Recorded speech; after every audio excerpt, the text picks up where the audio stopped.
ВМРО ДПМН е пред избор на нов лидер. Кандидатите во потрага по поддршка од членството и меѓународната заедница. Сепак мислам дека е сега прерано да се шпекулира.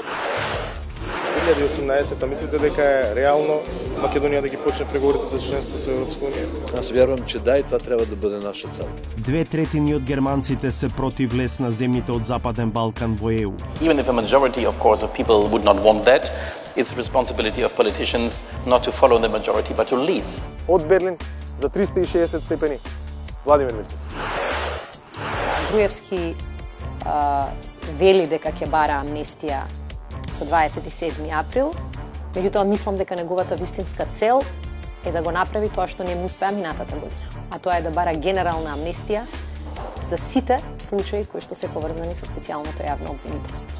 Првиот пат тоа го направи, се обиде да го направи преку Иванов, сега преку нас. Зошто кривичниот суд не ги објавува решенијата за притвор за осомничените за упадот во парламентот? Британската влада вели дека одлуката да одобри продажба на 6 подвижни уреди за следење и прислушување за македонското МВР во 2012-та не била лесна. Од МВР молк, дали уредите се купени и каде се сега?